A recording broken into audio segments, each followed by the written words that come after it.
Welcome to Paranormal Heart Podcast with host Kat Ward.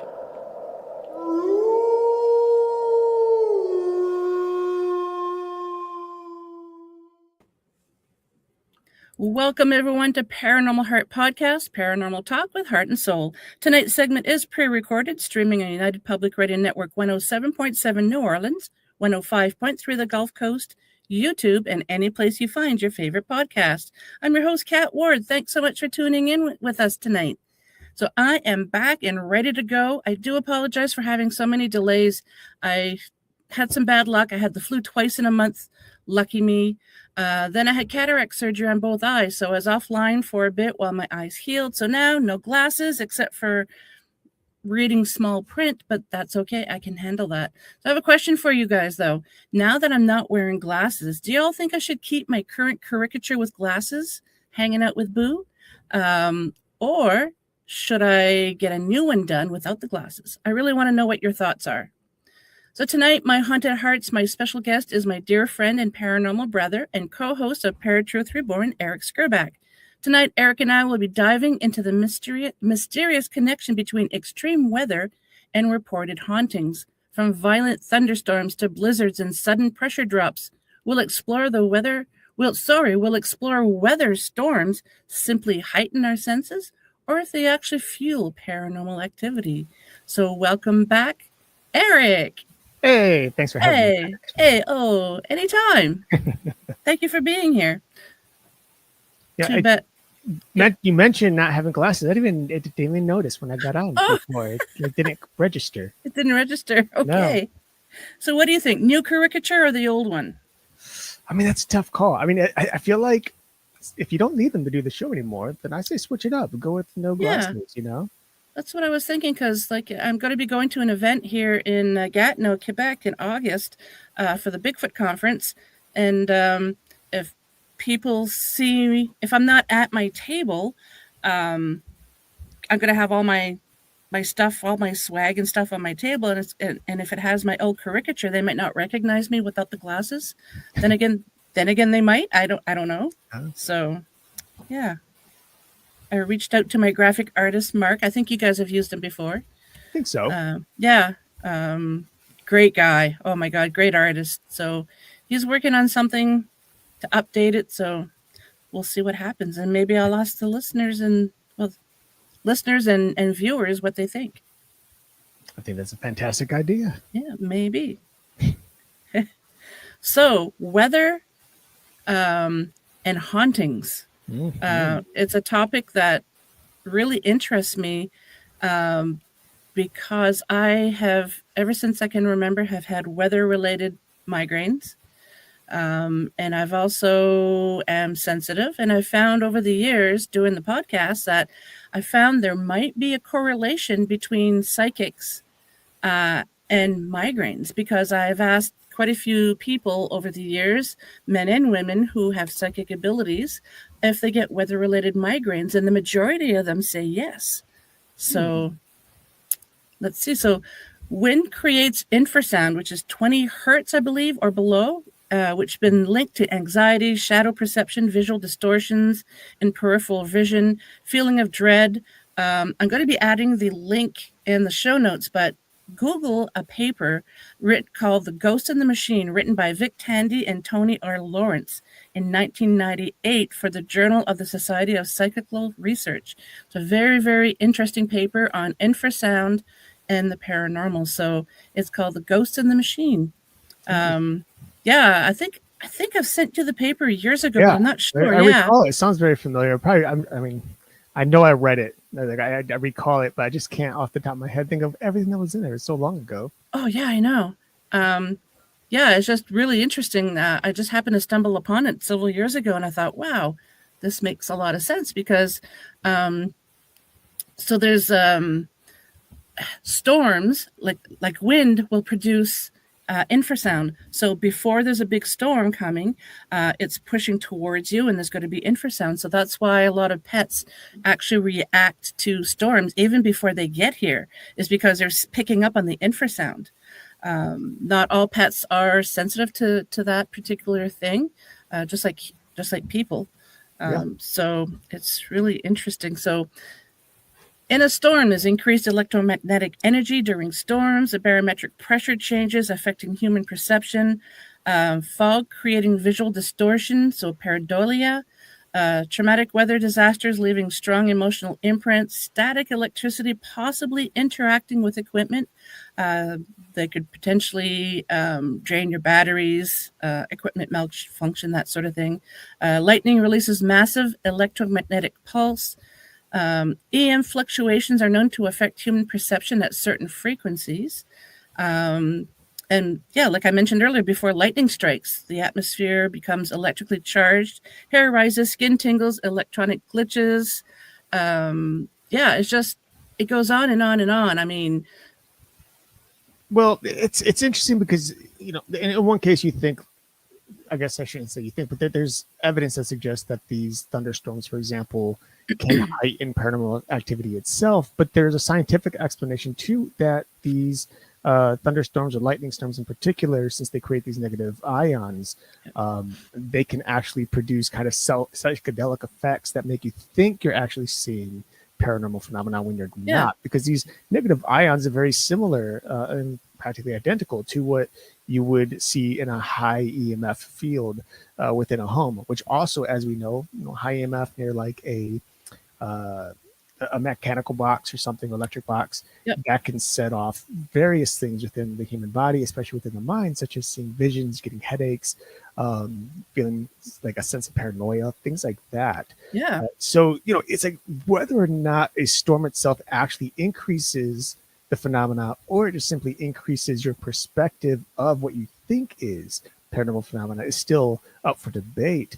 But I do find it very interesting that negative ions in particular play a huge role, because it has been, to some extent proven, at least within the paranormal world, in the scientific paranormal world, that places with high EMF charges do tend to have higher activity based on the results that people are getting, either through their EMF detectors, their EVPs, their various tools to help indicate various types of ghost-like activity, right?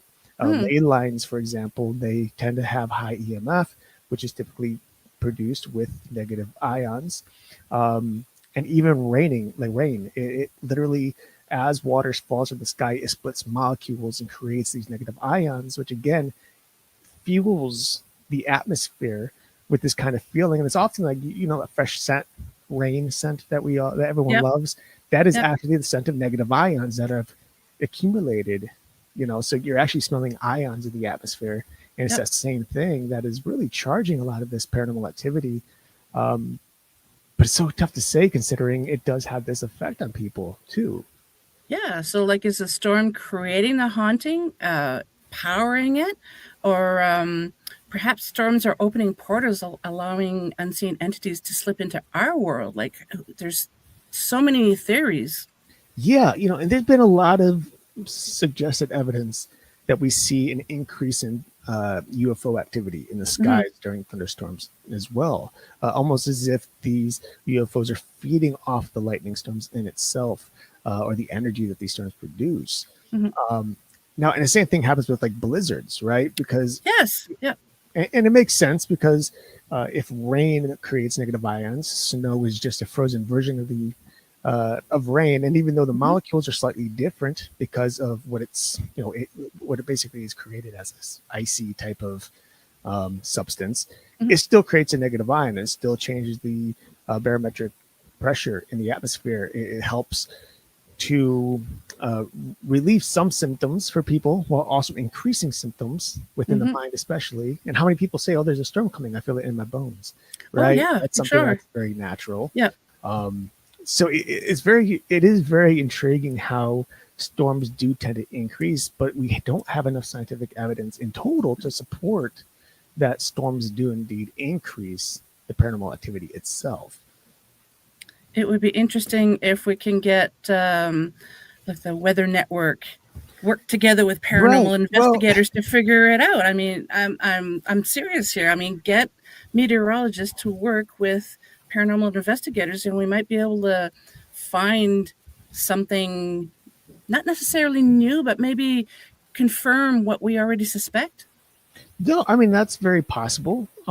If nothing else, uh, these networks would be able to help us better understand the idea of storms and how they create energy, which in return could help us better understand how energy is manifested, around us as well, right?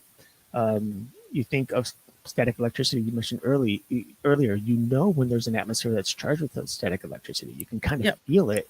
And naturally, it comes to be once you tap something, right? You touch another person, touch a piece of metal, and you get that little zap. It's like, oh, yeah, it's there.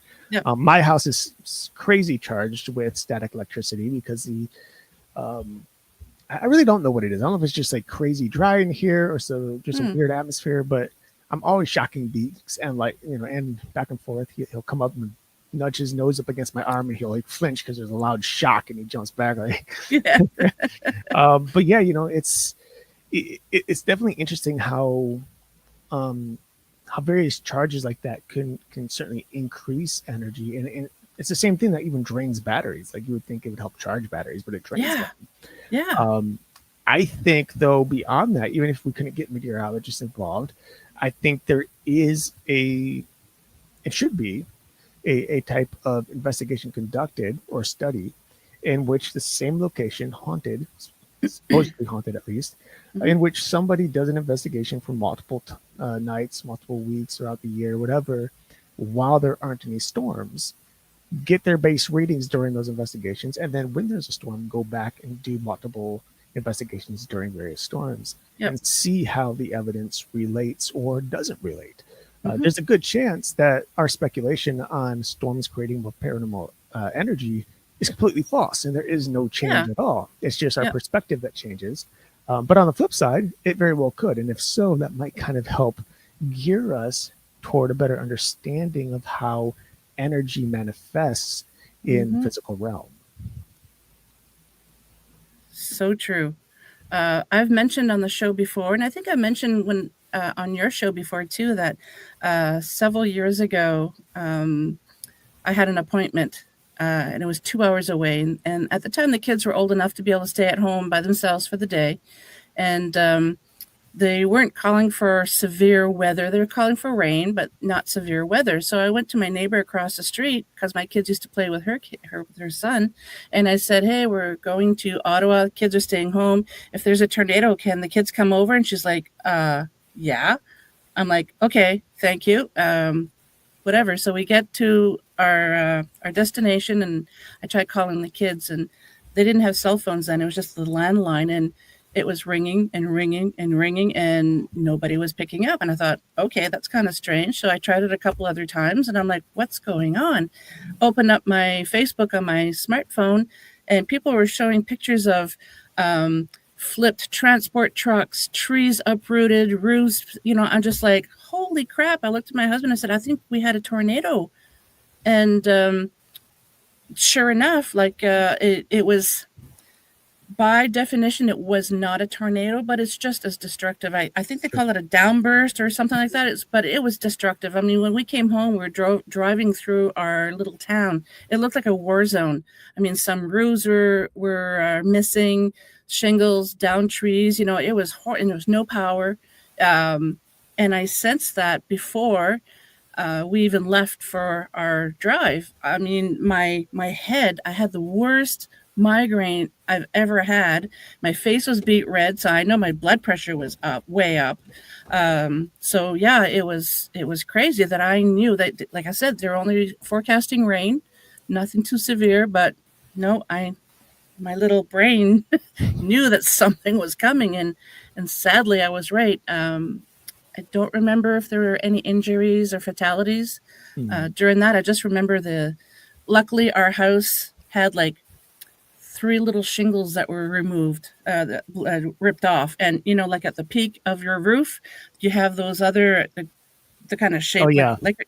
I had 3 of those missing. So we lived in military housing. So I called them and said, hey, we're missing this. And they came the next day to fix it, probably because it was an easy fix, just 3 little shingles. But it was just an example like that. Like I've always sensed whenever we're going to have bad weather. Yeah, it's interesting. Like we as living beings is just like every other creature on the planet. We have instincts. The only difference is that we don't always know how to react to those instincts, and we're not as fluent in those instincts. Whereas an animal might think something similar or notice something similar, and what happens? They disappear. Like before a big storm, all the birds stop chirping because they're hiding away. You don't see squirrels running around. You don't, the humans are very different. There's so many things happening in our lives, or thinking about so many other things, that we completely ignore our instinct, just thinking, it's not going to happen, right? Or you just don't even notice it at all. It just doesn't trigger. I think it's mainly just because we are thinkers the way that we are. We're highly advanced in a sense, but because of that, we lose a lot of those base traits that are highly important to survival. Right? It's that fight mode type of thing that virtually every other animal and bug and everything has on this planet. So it goes to show, like, I guess, with great responsibilities and thought processes doesn't always mean better, because we're the ones who end up in trouble when giant storms come around and our homes are destroyed and people are dying, unfortunately, because they didn't think to go underground and hide like the rest of the creatures. How many times have you and I heard other people say, or even us say, I should have gone with my instincts? All the time. Yeah. And I think it's hard because, in today's day of age, especially, it's hard to discern what is an instinct, what is a worry, what is, a psychic anomaly. We have to really discern and get to know ourselves well enough in order to understand what it is we're feeling in that time, right? And that's where meditation comes in. That's where a lot of just journaling and learning about yourself, so that you can understand your emotions and how you're feeling and be able to pinpoint what that means in that given time. But unfortunately, a lot of us aren't like that. It's just not normal for us because we're kind of stuck in the day-to-day rhythm of life. At work, we have to pay bills, take care of the family. I have to bring my car in. There's so many things that distract us. Oh, 100%. Yeah. And it's unfortunate, because in those situations, things can end up bad. But thankfully, we do have, when it comes to storms, warning systems, advanced warning systems in most cases. But nonetheless, trouble strikes like that, and we're not always prepared for it. Tornadoes especially, like, it's one thing if you live in Tornado Alley in the United States, at a certain time of year to prepare and be ready. But there are various spots throughout the U.S. where tornadoes kick up that they're not expected. They're not like hurricanes, which we can see miles and miles offshore and prepare weeks in advance. And giant storms too, especially here where I am in Cleveland, Ohio. We've got the Great Lakes, we've got Lake Erie, so we have a lot of storms that just spin up off the lake and just come out of nowhere. With no advanced warning whatsoever. They just spin up and boom, you got a pretty heavy torrent coming down. So, it's definitely one thing to be prepared, but it's another to rely on your instinct and try to gather all that information and box it up and know what to do with it. And I think that's where we can tend to struggle for sure. When we lived in Alberta, I drove home after, it got so dark because I was working at a hotel there as a housekeeper, and they were calling for severe thunder showers and potential tornadoes. And I'm in the pool area just mopping up, it's the end of my shift, and it got so dark outside that the lights turned on. It was like dark. And when I drove home, I white knuckled it because it was green in the sky. The winds were crazy, and I'm thinking, am I driving in a freaking tornado? So I make it home. My husband we had a garage then. He had the door open ready for me so I could drive in, and I was like all shaky going, what the heck was that? And we found out later on that 30, 40 minutes away from us, thankfully in a farmer's field, a tornado did touch down, and that was a system that I drove through. It's just like, holy, I did not like that at all. I don't think it was a full F1 or anything at the time. I don't know. It was probably just starting, but that wasn't fun. No, I'd imagine that. It's never fun. It's storms have their excitement, and I'm one. I mean, I enjoy storms. I know you do too. Watching thunder roll in and whatnot. Yeah. And it's like there's a certain level of adrenaline that kicks in when you have a big storm coming through, right? And it's like the storm is happening and it's really scary, and then when it goes away, it's like, oh, that was pretty cool, I enjoyed that was a lot of fun, right? So long as nothing bad happened and there's no damage and stuff like that. But yeah, and it's interesting. Like I think it's just the power of Mother Nature in general. It's like there's a scary aspect to it for sure. It's very dangerous, but there's also this awe-inspiring, just kind of like, you enjoy it. Like as people, we just like, whoa, like that was exciting, scary, but exciting. Yeah. Right. And I had a somewhat similar experience 2 years ago now. I think it was two springs ago. It's like 3 a.m. and the TV like turned on and the phone started going off like crazy, and with just all these like pinging sounds and like alarm sounds. And I wake up and I look at it, says tornado warning in your area, and then all of a sudden all the tornado sirens started going off around the city. Wow. And so naturally, you jump up at 3 a.m. It's like, I don't know what to do. Should I go downstairs? And I'm not one to immediately go downstairs. I kind of like look outside, like, can I see? And of course it's 3 a.m. so it's pitch black. I'm not going to see much.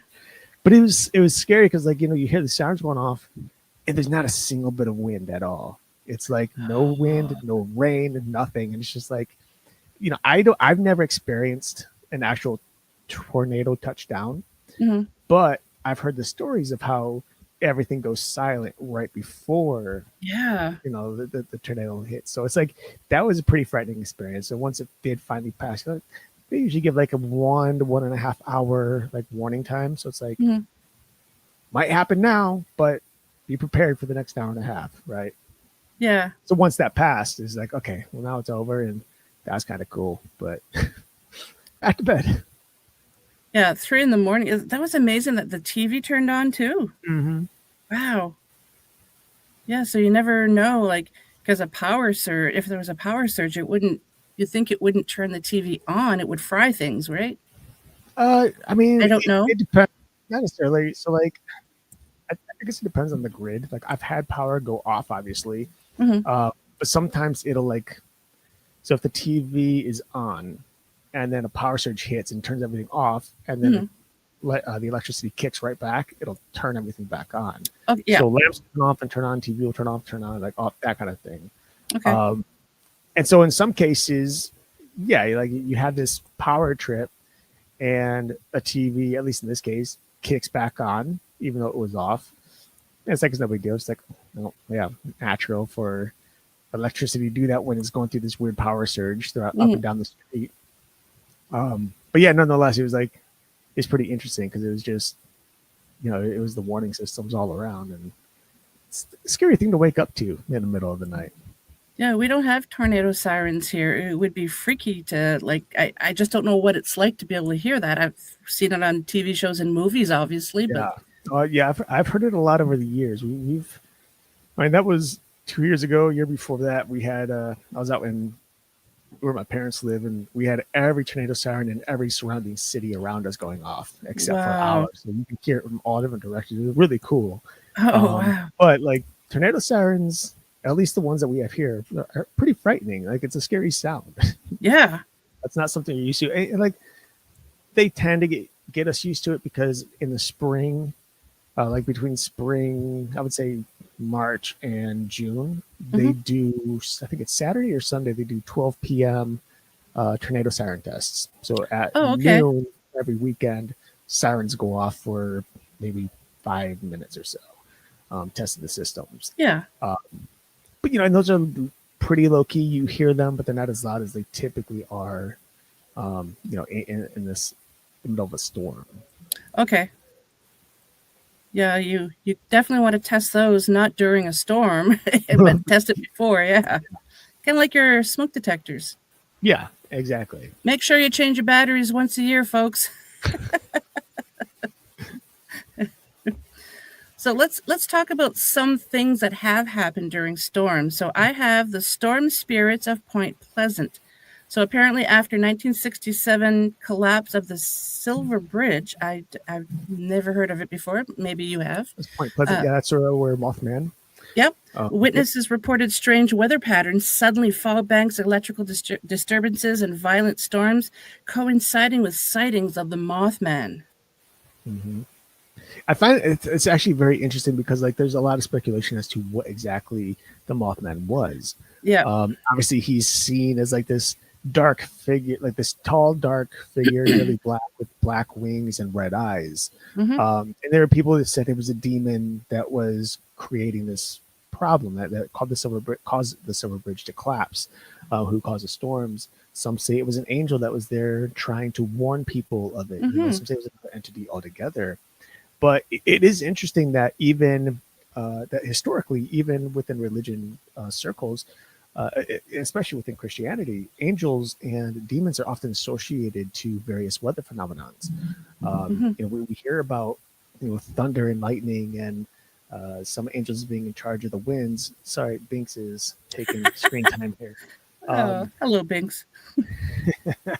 So I do find it rather intriguing that something like the Mothman was there at that time, whether as a warning or as a, precautionary tale of destruction that it itself is causing, but that it was also there a long time, like along with these storms that were also popping up. That's very intriguing to me. It makes me think it's something more on the spiritual side rather than a cryptid, as many people claim it to be. Yeah. Because apparently there's a lot of locals that say that heavy storms would roll in during Mothman sightings. Mm-hmm. So is he there because he's trying to warn you, or is he bringing the storms, like you said earlier? Like we just don't know. Yeah, we don't know. And I think when it comes to the storms, because if I'm not mistaken, I haven't heard much of these storms being destructive in this case. It just happens to be a sighting and then a storm. Mm-hmm. And if the Mothman is associated, if it's an angelic entity or a demonic one, and it is for some reason associated with weather, especially with storms in particular, well, then it's potentially kind of a pre-warning, like this is the storm that is coming. I am the chaos. I am the storm. And then we hear about these things happening, these destruction, these catastrophes.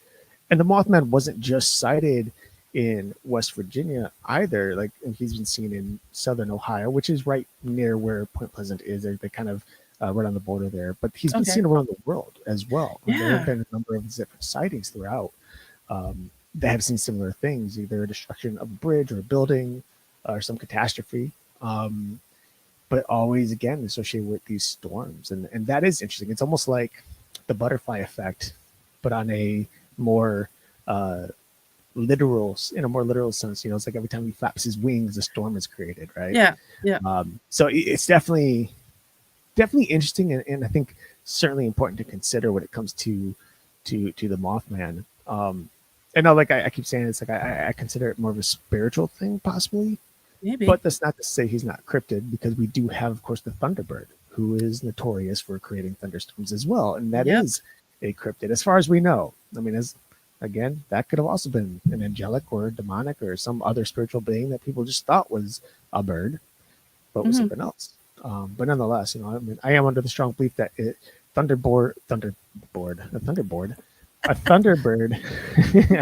is an actual physical bird that maybe once existed at one point, and maybe it was big enough and strong enough to fly through storms. Whether or not it created them, no one can actually say. But nonetheless, there are certain creatures that survive in different types of phenomena that others don't, or they're just not willing to. And who's to say the Mothman's not some kind of an entity from the future or whatever, and that's a suit, and they're here to study certain phenomena that happens to have severe storms happening. Like we just don't know. No, we don't know. You're right. Yeah. I mean, and we could speculate and until we have hard evidence.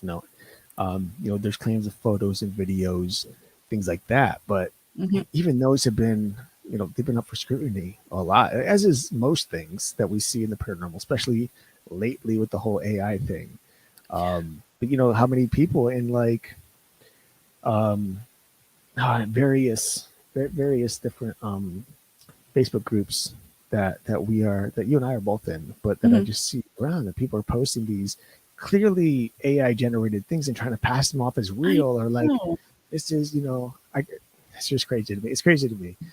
It's funny how people are like, I can't say this is, I can't say this is legit, but also it's like, meanwhile, you see this demon thing running and its feet turn into heels. Like it has high heels all of a sudden. Yeah. Like, yeah. Come on. Like, maybe they do wear high heels. Maybe they have stilettos. I don't know. But it's just very, very interesting. I will say, like, it's harder to discern, obviously, from what is real and what isn't. It was already difficult to begin with. Yeah. But now over the last couple of years, it's just atrocious. Yeah, and AI is just getting better and better. I mean, my son sent me, I was at Walmart and he texted me, he goes, "Are you at work?" I said, "No, I'm just getting some groceries. I'll call you when I get to the car."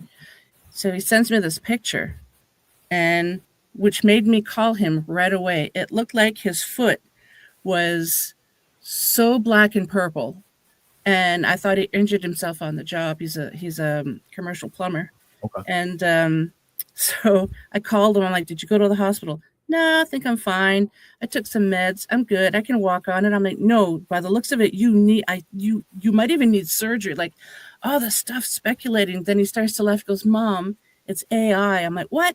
When I zoomed in, then I noticed it. But of course, the mother instincts kicked in. It's just like, "Oh my!" So I showed my daughter, and she just yells in Walmart, "Holy shit!" But yeah, he was calm, and it's just like, yeah. AI, that's a whole nother episode, as we both know. But it's like, it's just the amount of things that I see posted, especially on Facebook and Instagram as of late, and especially within the paranormal groups, because, obviously some stuff is very clearly AI. There are others that are very well done, and you have to question: is it real? Isn't it real? And I'm more on the skeptic side anyway, so I'm always like, I won't believe it until I can physically see it and prove it. And all that kind of thing. Yeah. That's not to say there haven't been things where I'm like, well, that's interesting. That's very scary. But there are also various, like, and I've seen so many people post photos, and they're like, "There's a ghost here," and it's just a picture with nothing in it. Like, you can search and search and search, and you find nothing, and then you ask the person who posted it, "Well, where is it?" And it's like, "It's this little tiny dot right here, this little smudge." I'm like, yeah, what? I know. Get out of here with this.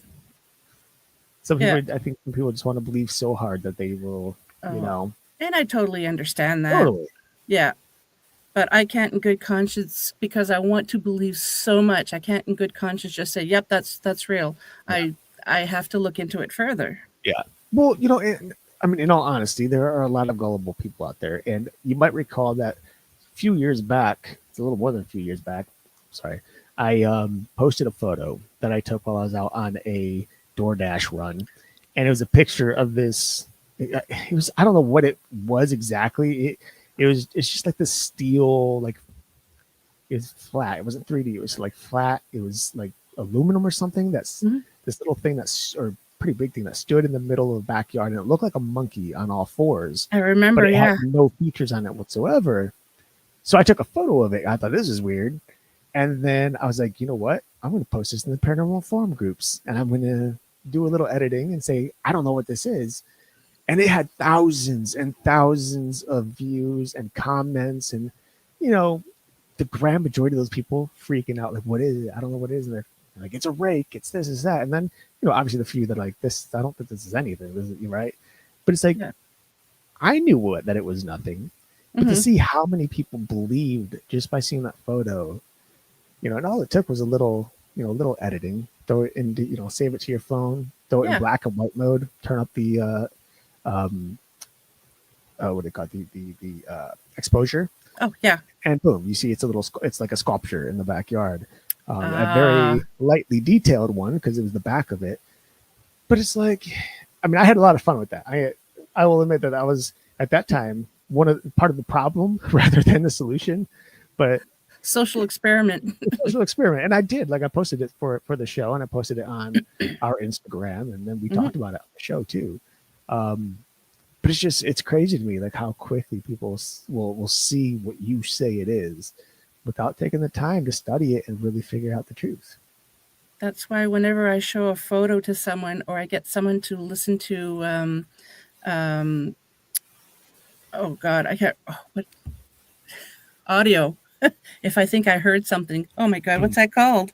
You're talking about? What is it? EVPs? Yes, thank you. Oh my God. Blonde moment.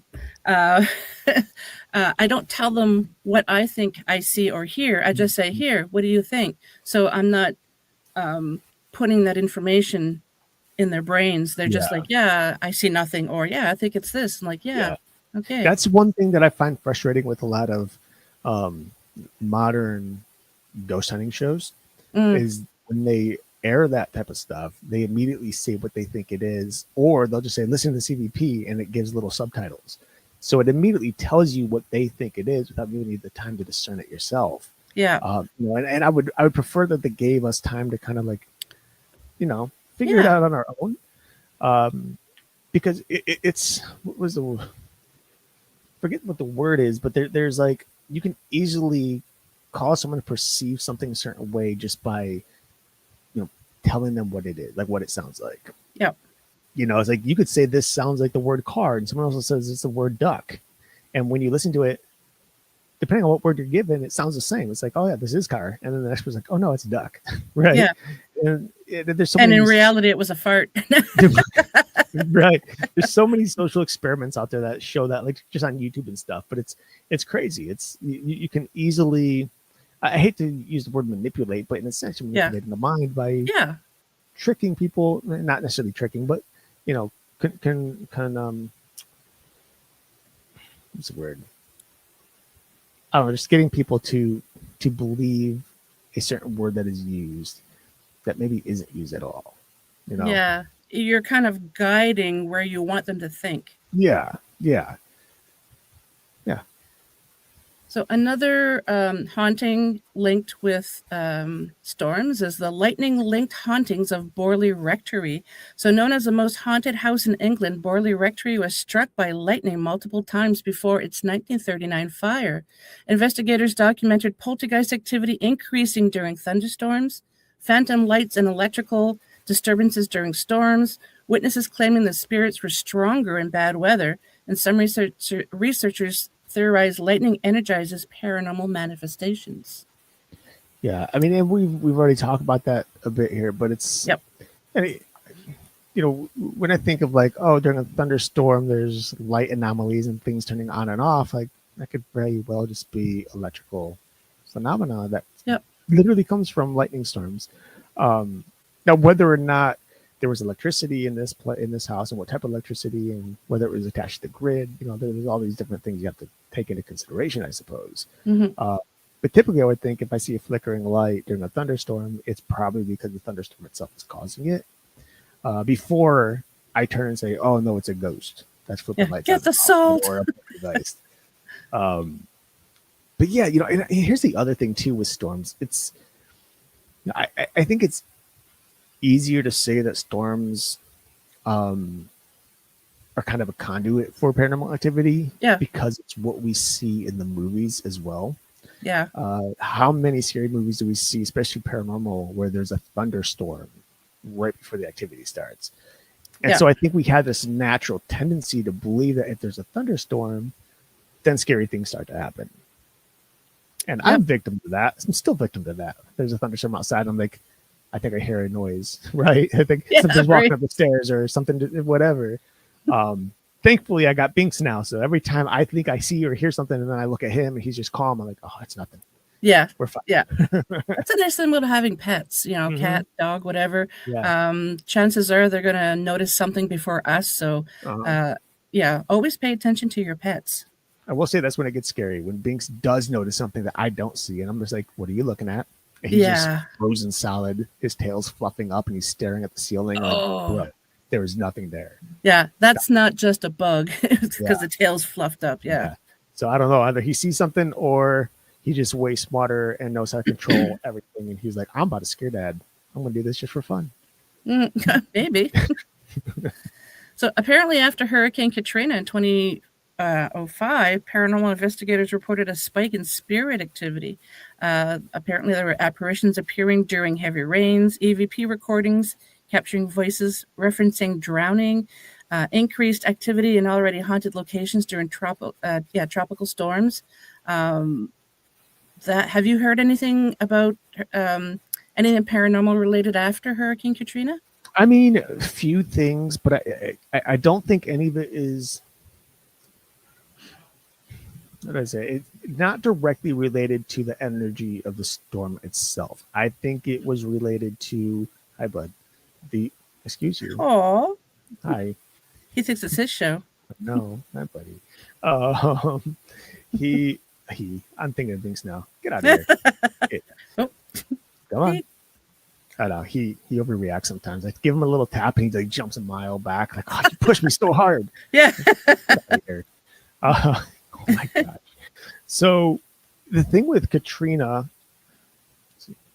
and I did have, I hate to use the word privilege because it wasn't like a good reason to go down there, but like per se, it wasn't.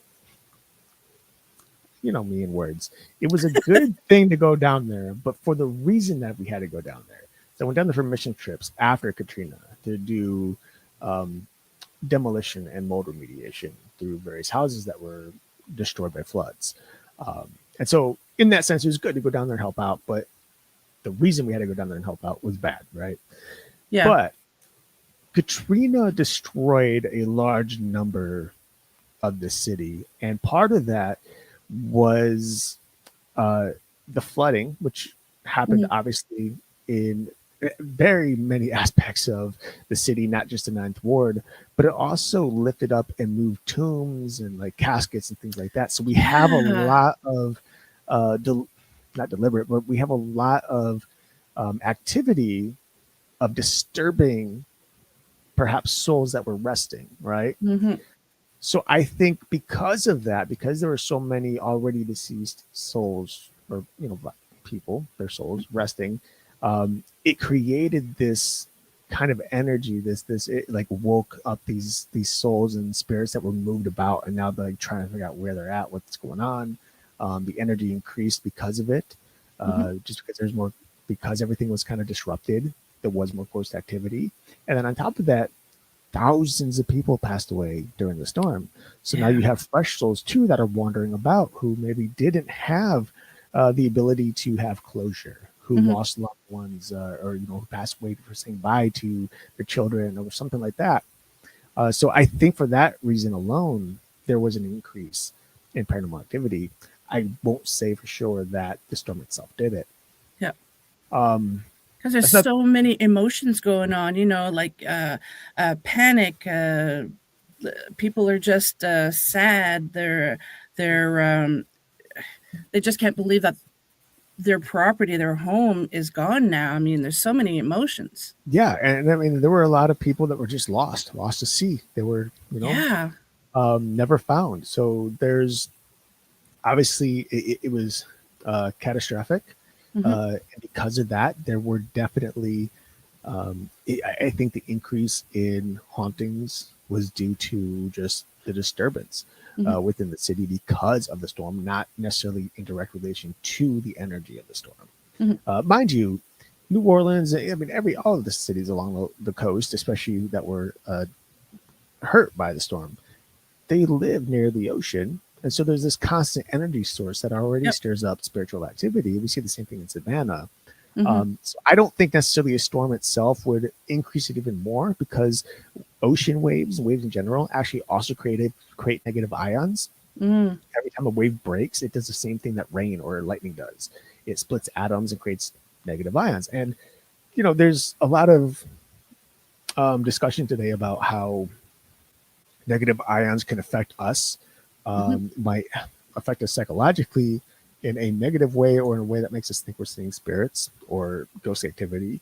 But it also benefits us, because if you've ever been to the ocean, or if you like storms, or if you like the forest, mind you, the forest also very, very potent and negative ions, a lot of people feel peace in these areas. Mm-hmm. And that's because the energy of the negative ions actually have a calming effect on the human body. There's various types of necklaces and bracelets and rings that are made out of rubber that are infused with negative ions for that exact reason. Oh, I didn't know that. Yeah. Huh. So, negative ions poses both a pro and a con to our bodies and our energy. But with that said, I mean, I always make a very short answer very long for whatever reason. Wouldn't be you.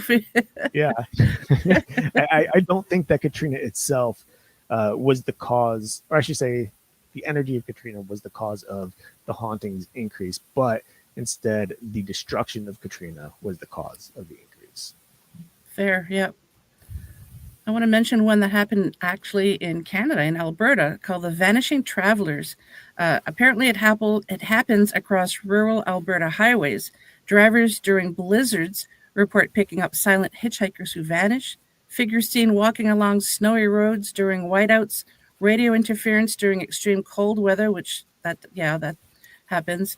Apparently these sightings spike during severe winter advisories. That, I mean, again, that goes back to the negative ion thing and snow. Yep. But I also think it has, like, there's a sense of, like, I think audio, like, snow has a natural dampening effect. So it does quiet a lot of nature. A lot of things that you would normally hear gets dampened and it becomes silent. And that could, especially for people, can increase or heighten our awareness to the things that we normally don't see or hear because we're pulled in so many different directions. So maybe these hauntings that increased were simply due to our ability to suddenly kind of zero in on them, since there wasn't a distraction from the rest of the world or nature and whatnot, from sound itself. But again, it's not to say, like, storms, again, barometric pressure, it changes when it comes to a snowstorm. Yeah. You have the negative ions that increases. And we know that negative ions, again, not only affect human, like, people, but it also has an effect, at least as far as we can tell, within the paranormal community. It tends to help energize some spiritual or some haunted areas when you think of EMF, electromagnetic fields. So it is very possible that it happened, that a winter storm would cause that. And I don't see why it wouldn't. It's not much different from a regular storm. Yeah. I have mentioned this on the show before too, and I'm pretty sure you know the story. When we first moved into our current house in 2018, that winter it snowed every day. And then the next year we had record floodings. Like, it was horrible. Oh. But my daughter and I were sitting in the living room just watching TV, and our front door we keep locked. We don't use it. We even have a sign, please use side door. So it's snowing. There's a little bit of a storm going on outside, and my daughter sees a light source, like someone with a lantern or a flashlight walking in front of the living room window. And we hear this loud noise coming from our storm door outside, which was always locked. And even the animals jumped, and I was just like, what? And then I saw somebody leaving with a light source. So I thought, okay, that's weird. And I know it was a Thursday because we always get our flyers delivered on Thursdays. Okay. And I thought maybe it was somebody delivering the flyers in this storm. So I opened the inside door, and the outside storm door was ajar. Like, it sounded like somebody tried to rip the door off. Oh, wow. And I looked down, and there's no footprints. Like, yes, it is a storm, but it's not going to fill in the footprints that quickly. Right. And my daughter's like, Mom, I'm like, yeah, maybe the house is shifting. She goes, no, Mom. I'm like, okay, well, I'm trying to make her not freak out, right?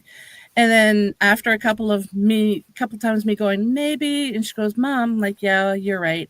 And I had sage not too far before then. Like, people know that I sage my house on from time to time. Mm-hmm. And I told her, I said, this is why I saged the house. So whatever that wasn't coming in. So, and again, it was during a snowstorm. Yeah. To see the light source, like, what is that? Yeah, I mean, that's pretty wild. I mean, and I think back to, like, some of these talking paranormal shows where it's like they show videos and you have like 5 or 6 people talking about it. Mm-hmm. I could think of some of them saying, well, there's this thing about ball electricity or ball lightning, right? Which I mean is a very valid and 100% real thing. And that's scientifically proven. Meteorologists have talked about it and showed real video of it. Yeah, and of course, I think in this case that's probably not what it was. Obviously, like I think it's very clear what a ball of lightning looks like, right? Yeah. But and I've seen thunder and lightning during a snowstorm too.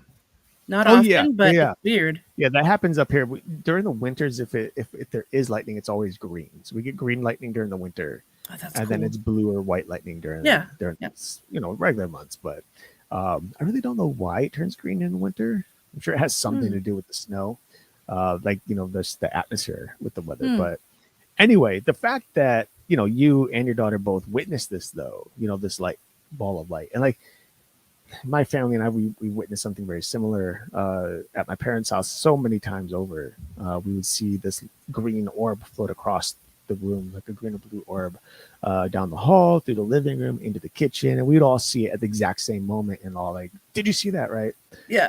So, I think I think it's probable that it's most likely could have been some sort of, haunting of some sort of ghost. Yep.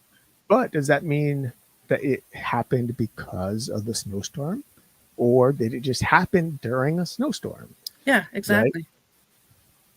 And I think that's the one thing that you can never really prove for sure, and unless we have significant evidence stacking up, and that's where it comes back to what I said at the beginning. Is we need a controlled scientific study, paranormal experimentation, if you will. That sounds so weird. Paranormal experimentation.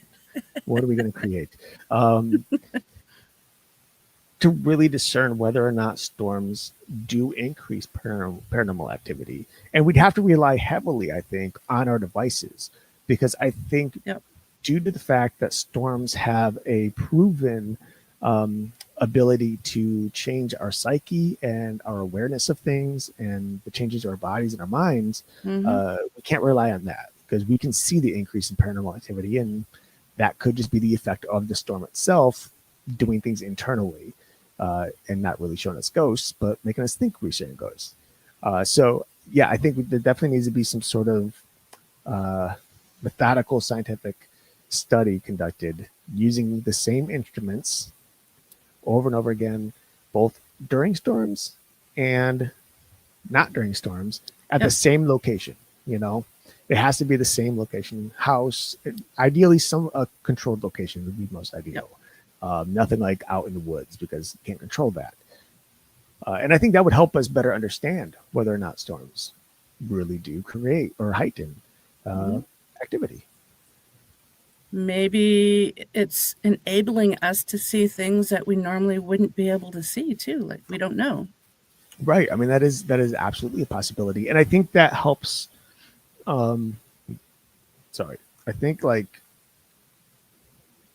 think if we can't know for sure, but I think like if we were to do this experimentation during a storm and also give a cue as to what we're seeing and witnessing, and we witness the same things that the instruments are picking up on, then that would help indicate whether or not we actually are able to see these things more often during storms rather than the calm times, the down times. When I used to do investigations, when I thought of it, I wouldn't do it all the time, but I would always, in my MP3 player, because I would have like the recorder, the recorder around my neck when I was investigating, and I would always give the date, time, location, who I am, who's investigating, and I'd give like a little weather report, at the same time. I wish it's something that I would have thought to do with every investigation, but I didn't. But yeah, I mean that's not something I think everyone typically thinks of right off bat. No. I know there's been times, especially in the woods or certain outdoor hauntings, cemeteries, where I might indicate there was wind blowing, or there was something like that, or the leaves are moving. But that's a little different than simply saying there's a storm, because if you're indoors, you don't always think about it unless it's pretty loud and obvious, right? Well, do you have any other potential storm-related hauntings that you want to share? Anything personal that you witnessed, or you know somebody else? I don't really have anything personal to share, only because like I feel like the hauntings that I've experienced, especially within this house and then at my parents' house, have been pretty. They've always been pretty evenly distributed day by day, whether storming or not storming. So I don't have any personal experiences regarding storms. I know of a couple people who claim that there have been increases in paranormal activity within their homes during a storm. Something more like they see something moving, or like an item move, or they hear rattling the door handle or something like that, and I don't know exactly when it happened that they witnessed this, but there are a number of factors that play into it as well. A thunderstorm, for example, if the thunder is loud enough, it will rattle windows, it will rattle door handles, it'll create these, kind of anomalies that you might not immediately associate to the storm itself, but think, whoa, that lightning or whatever just caused this door to shift or whatever, right? And you might think, oh, that's odd, that's weird, that never happens, it's paranormal, if you don't connect the dots, right? But aside from that, it's just, there's not been too many people that have come out and said there's definitely more activity. Like friends of mine have never said there's definitely more activity during storms. I think they become more afraid during storms for sure. Oh yeah. And I think there's an aspect where, especially if you fear hauntings to begin with, if you're afraid of the storm because of the things you believe, especially when we talk about movies, you may open yourself up to things, and then you have the activity kick in. But so then it's like, was it the storm causing the activity, or is it your awareness that the door that you just opened because you're afraid of the things that you think will exist because of a storm, right? Yeah, because anybody who's ever watched any horror movies or anything like that know that hauntings, you'll hear a storm in the distance or something. So we might subconsciously associate that with hauntings, and either we're just noticing more activity during that time, or like who's to say? Yeah, we just don't know. And until we can again do a study that is controlled experimentation over the course of, ideally over the course of at least a year. And I'm not saying we got to do, an investigation every day or every week, but at least a couple times a month for a year, both during storms and also during calm times, to really help us understand and see whether or not there is a difference. And ideally this would be at a notoriously haunted spot, right? A place we know will find activity. It'd be silly to do it in my house or like your house, just like, unless they were extremely haunted places. But I definitely think that would be beneficial. But until then, I mean, we're still here with speculation, right? Yep, exactly. We won't know until we know. What say you, my haunted hearts? Do these storms trigger hauntings? Tell us what you think. So you can send us a message either at paranormalheart13@gmail.com, or Erik, could you please tell the haunted hearts where they can find you and where they can contact you? Yeah, you can contact us on Facebook, Instagram, all the social media, paranormal. At ParaTruth Reborn. I always want to say radio. I did it last week on the show and messed it up. I always want to say that too. But yeah, ParaTruth Reborn or at paratruth.com. We have a little tab on there that you can reach out to us via email or through messaging.